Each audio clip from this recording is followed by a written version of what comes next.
9वां अध्याय। वह नाव पर चढ़कर पार गया और अपने नगर आया, अर्थात कफरनहूम नगर में, जिसे हम उसका मुख्यालय कह सकते हैं। और देखो, कई लोग एक झोले के मारे को खाट पर रखकर उसके पास लाए। यीशु ने उनका विश्वास देखकर उस झोले के मारे हुए से कहा, हे पुत्र, ढाढ़स बांध, तेरे पाप क्षमा हुए। ये सुनकर रोगी तथा उसके साथियों को घोर निराशा हुई होगी, क्योंकि उन्होंने सोचा होगा कि यीशु तुरंत उसे स्वस्थ कर खड़ा कर देगा और वह चलने लगेगा। परंतु सबसे अधिक आवश्यक क्या था? निश्चय ही पाप मुक्ति। सामान्यतः होता यह है कि हम आत्मिक की अपेक्षा सांसारिक सुख को महत्व प्रदान करते हैं, परंतु यीशु आत्मिक को प्राथमिकता देता है। तेरे पाप क्षमा हुए। और देखो, कई शास्त्रियों ने सोचा, यह तो परमेश्वर की निंदा करता है। यीशु ने उनके मन की बातें मालूम करके कहा कि तुम लोग अपने अपने मन में बुरा विचार क्यों कर रहे हो। वह जानता है कि मनुष्य के मन में क्या है, उससे कुछ छुपा नहीं। वो अंतर्यामी है। अतः उसने पूछा, सहज क्या है, यह कहना कि तेरे पाप क्षमा हुए, या यह कहना कि उठ और चल फिर?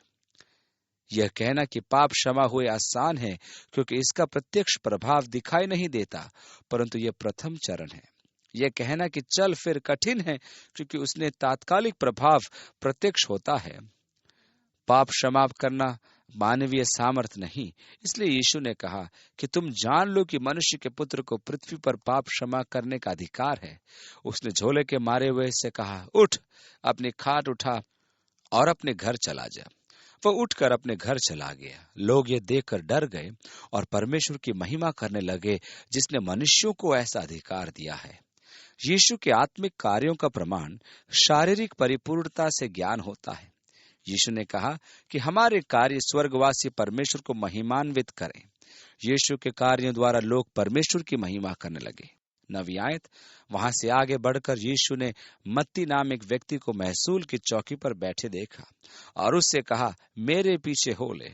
वह उठकर उसके पीछे हो लिया। और जब वह घर में भोजन करने बैठा तो बहुतेरे महसूल लेने वाले और पापी आकर यीशु और उसके चेलों के साथ खाने बैठे।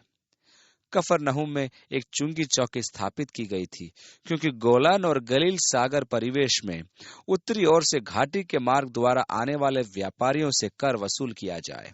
मत्ती उस क्षेत्र का कर अधिकारी था।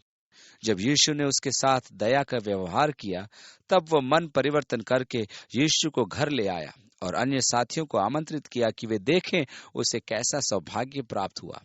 उसके साथी भी उसी की भांति थे। अतः फरीसी प्रसन्न हुए। ये देखकर फरीसियों ने उसके चेलों से कहा, तुम्हारा गुरु महसूल लेने वालों और पापियों के साथ क्यों खाता है?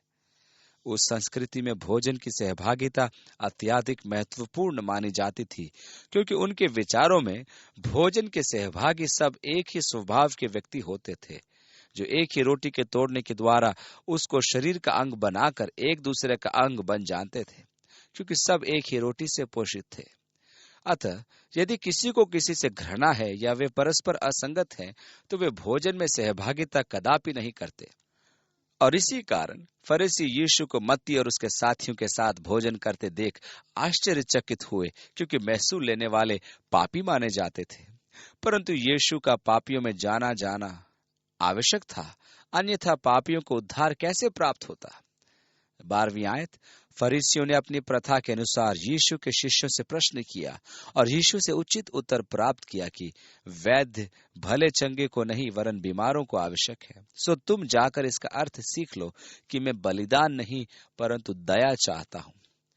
होशे की पुस्तक उसके 6 अध्याय की 6 आयत में यह परमेश्वर की वाणी है, जिसकी और यीशु उनका ध्यान आकर्षित करके कहता है कि वे उचित अध्ययन करें। 13वीं आयत। क्योंकि मैं धर्मियों को नहीं, परंतु पापियों को बुलाने आया हूं। तब यूहन्ना के चेलों ने उसके पास आकर कहा, क्या कारण है कि हम और फरीसी इतना उपवास करते हैं, पर तेरे चेले उपवास नहीं करते? यीशु ने उनसे कहा कि क्या जब दुल्हा साथ है, बाराती क्या शोक कर सकते हैं? पर वे दिन आएंगे कि दुल्हा उनसे अलग किया जाएगा, उस समय वे उपवास करेंगे। शिष्यों के लिए उपवास का समय तब होगा जब यीशु का स्वर्गारोहण हो जाएगा और वे सुसमाचार का प्रचार आरंभ करेंगे। अब पुनः जागरण के विषय में यीशु का वक्तव्य है कि कोरे कपड़े का पैबंद पुराने पहरावन पर कोई नहीं लगाता, क्योंकि वह पैबंद पहरावन से और खींच लेता है और वह अधिक फट जाता है। उस युग में कपड़ा कंपनी से सिकुड़ कर नहीं आता था, क्योंकि उस समय कपड़ा गृह उद्योग से उत्पादित किया जाता था। अतः पहना हुआ कपड़ा जो कई बार धुल चुका होता था, फट जाए तो उस पर नए कपड़े का पैबंद लगाने से धोने के पश्चात पैबंद सिकुड़ कर छोटा होता था और वह वस्त्र को और अधिक फाड़ देता था।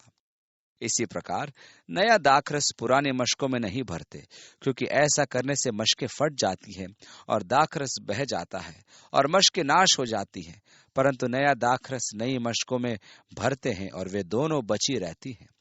यीशु का कहने का अर्थ था कि वह पुराने वस्त्र अर्थात यहूदी प्रथाओं में कोई नई जागृति या पुराने मशकों अर्थात धर्म तंत्र में नया दृष्टिकोण स्थापित करने नहीं आया था। मैं आज मसीह विश्वास में इन पदों को प्रासंगिक मानता हूं, क्योंकि धर्म तंत्र की स्थिति भी पुराने वस्त्र तथा पुरानी मशकों के सदृश है। उनमें जागृति उत्पन्न करना लगभग असंभव प्रतीत होता है। अतः परमेश्वर को उनकी सीमाओं से परे होकर कार्य करना होता है। अन्य शब्दों में यह कहना उचित होगा कि परमेश्वर नई मशकों की खोज करता है। यह मेरा व्यक्तिगत अनुभव है कि स्थापित धर्म तंत्र में नई जागृति यदि संभव हो भी जाए तो वह अधिक दिन नहीं ठहर पाती। वो उनसे ये बातें कह ही रहा था कि देखो, एक सरदार ने आकर उसे प्रणाम किया और कहा, मेरी पुत्री अभी मरी है, परंतु चलकर अपना हाथ उस पर रख तो वो जीवित हो जाएगी। यह सरदार इस समय घोर निराशा से ग्रस्त था, परंतु उसका विश्वास देखिए। उसने यीशु को आके दंडवत किया और निवेदन करने से नहीं चूका। उसको विश्वास था कि यीशु उसे पुनः जीवित करेगा। यीशु उठकर अपने चेलों समेत उसके पीछे हो लिया और देखो, एक स्त्री ने जिसके 12 वर्ष से लहू बहता था, उसके पीछे से आकर उसके वस्त्र के आंचल को छू लिया, क्योंकि वह अपने मन में कहती थी कि यदि मैं उसके वस्त्र ही को छू लूंगी तो चंगी हो जाऊंगी।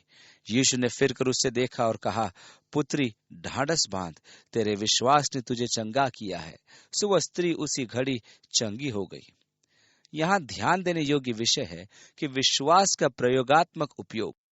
मेरे विचार में यह अत्यंत आवश्यक है कि हम विश्वास को यथार्थ रूप प्रदान करें, जिस प्रकार उस स्त्री ने किया और वह तुरंत रोगमुक्त हो गई। याकूब 5वें अध्याय की 14वीं आयत में लिखा है कि रोगी प्राचीनों को एकत्र करके सिर पर हाथ रखवा कर प्रार्थना कराएं। हाथ रखना ही विश्वास की सक्रियता का संपर्क बिंदु है। इसी कारण यीशु ने कहा कि तेरे विश्वास ने। जब यीशु सरदार के घर में पहुंचा और बांसुरी बजाने वालों और भीड़ को हुल्लड़ मचाते हुए देखा, तब कहा। अब अनेक सभ्यताओं में यह प्रथा प्रचलित है कि किसी की मृत्यु पर कोलाहल किया जाए कि दुष्टात्मा भागे, परंतु यीशु ने उनसे कहा, हट जाओ, लड़की मरी नहीं पर सोती है। इस पर वे उसकी हंसी उड़ाने लगे, परंतु जब भीड़ निकाल दी गई तो उसने भीतर जाकर लड़की का हाथ पकड़ा और वह जी उठी, और इस बात की चर्चा सारे देश में फैल गई। जब यीशु वहां से आगे बढ़ा तो 2 अंधे उसके पीछे यह पुकारते हुए चले कि हे दाऊद के संतान, हम पर दया कर। जब वह घर में पहुंचा तो वे अंधे उसके पास आए और यीशु ने उनसे कहा, क्या तुम्हें विश्वास है कि मैं ये कर सकता हूं? उन्होंने उससे कहा, हाँ प्रभु। तब उसने उनकी आंखें छूकर कहा, तुम्हारे विश्वास के अनुसार तुम्हारे लिए हो। और उनकी आंखें खुल गई। और यीशु ने उन्हें चिताकर कहा, सावधान, कोई इस बात को न जाने। पर उन्होंने निकलकर सारे देश में उसका यश फैला दिया।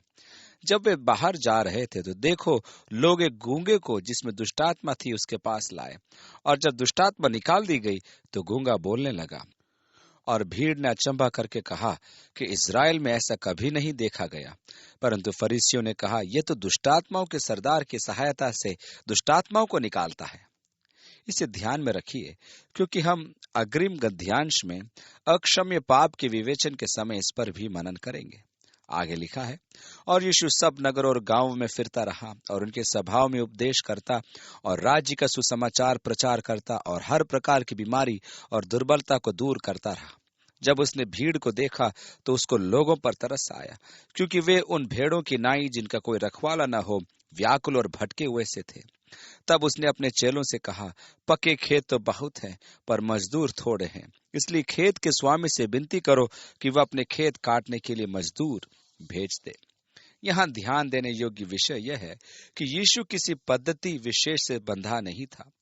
आज हम स्वयं को विधि पालक घोषित करते हुए परमेश्वर को भी एक तंत्र में बांधना चाहते हैं। हमारे विचारों में यदि कोई विधि एक बार सफल हो जाती है तो हमें उसे सिद्धांत बना देना चाहिए, ऐसा हम सोचते हैं। इसका कारण है कि हम परमेश्वर के कार्यों की अपेक्षा स्वयं को अधिक महत्व देते हैं। परंतु यीशु के पास ऐसा कोई चमत्कार प्रदर्शन का सूत्र नहीं था। उसके कार्यों में विविधता थी, क्योंकि मनुष्य की आवश्यकताएं भी विविध होती हैं। मैं परमेश्वर का आभारी हूं कि वह मुझे तथा प्रत्येक विश्वासी के साथ उसकी आवश्यकता तथा व्यक्तिगत जरूरत के अनुरूप व्यवहार करता है। अतः परमेश्वर को किसी विधि विशेष में सीमित करना अनुचित है। स्मरण कीजिए कि यीशु ने 10 कोढ़ियों से मात्र यही कहा, जाकर याजक को दिखाओ। अब यदि अध्याय 8 और उसके दूसरे पद का कोढ़ी उन 10 से भेंट करे और कहे कि मैं उस वर्ग का हूं जैसे यीशु ने स्पर्श किया, अतः तो मुझसे पृथक हो जाओ, तो वे 10 कहेंगे कि हमारा वर्ग शोधित वर्ग है। इस प्रकार 2 कलीसियाओं का निर्माण हो सकता है। जी हाँ, परमेश्वर के विविध कार्यों के लिए पर्याप्त स्थान है, वरन इतना अधिक कि प्रत्येक जन के लिए विविधता। हम परमेश्वर को सीमित कदापि न करें। परमेश्वर आपके साथ आपकी आवश्यकता एवं व्यक्तित्व के अनुरूप व्यवहार करेगा। अतः किसी अन्य के साथ परमेश्वर के व्यवहार की यथावत कामना नहीं कीजिए। आने वाले अध्याय में हम अक्षम्य पाप के विषय विवेचना करेंगे। इस विषय में अनेक विश्वासी चकित रह जाते हैं। प्रभु आपको आशीष दे और देता रहे। आपके जीवन पर परमेश्वर का हाथ उठा हो। आप परमेश्वर के सामर्थ अपने जीवन में विशेष रूप से सक्रिय पाएं। आप मसीह यीशु में होकर प्रत्येक क्षेत्र में समृद्ध हों। आप प्रभु की घनिष्ठता के कारण जीवन के हर पहलू में उन्नति का अनुभव करें। यीशु के नाम में आमीन।